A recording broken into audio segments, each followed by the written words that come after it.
বুটের ডাল দিয়ে এত মজার রেসিপি হওয়া খাবার টেবিলে আপনার মাছ মাংস রেখে সবাই কিন্তু এটা দিয়ে ভাত খেয়ে নেবে।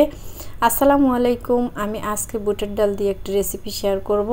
তো চলুন রেসিপিটি শুরু করি। আমি এখানে 1 কাপ বুটের ডাল 3 ঘন্টা ভিজিয়ে রেখে ধুয়ে পরিষ্কার করে পানি ঝরিয়ে এখন দিয়ে দিয়েছি প্রেসার কুকারে। দিয়ে দিয়েছি এখানে 2 কাপ গরম পানি, পরিমাণ মতো লবণ, হলুদের গুঁড়া, 2টি কাঁচামরিচ আর দিয়ে দিয়েছি একটুখানি পেঁয়াজ কুচি দিয়ে আমি এখন ঢাকনাটা লাগিয়ে এটাকে ভালোভাবে সিদ্ধ করে নিব একেবারে গলে যাওয়া পর্যন্ত।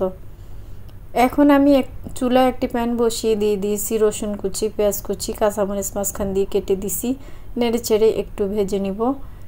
পেঁয়াজ একটু নরম হয়ে গেলে দিয়ে দিব এখানে 1 টেবিল চামচ রসুন বাটা একটু নেড়ে ছেড়ে ভেজে নিব। এখন এখানে 1/2 কাপ গরম পানি দিব।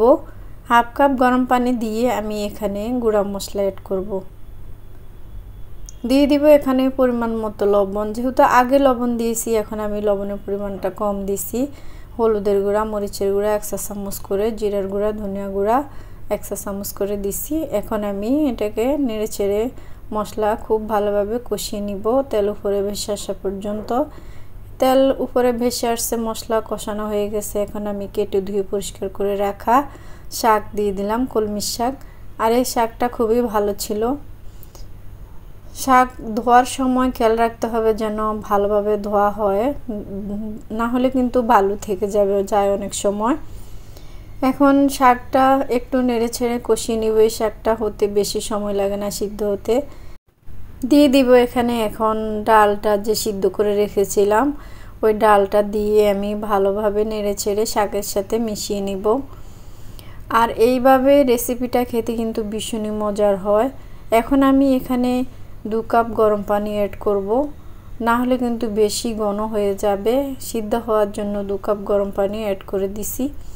এখন এটাকে মিডিয়াম আঁচে 10 মিনিট রান্না করে নিব। খুব ভালোভাবে সিদ্ধ হয়ে গেছে শাকগুলো। ডাল তো আগে সিদ্ধ করা আছে। এখন এখানে দিয়ে দিছি একটি প্যান বসিয়ে বাগারের জন্য 1/2 কাপ রান্নার তেল দিয়ে 3টি শুকনো মরিচ দিছি, একটু নেড়ে চেড়ে এখানে দিয়ে দিব একটি বড় সাইজের পেঁয়াজ কেটে দিছি। পেঁয়াজটা একটু নেড়ে চেড়ে নিব, লাল লাল করে ভেজে নিব।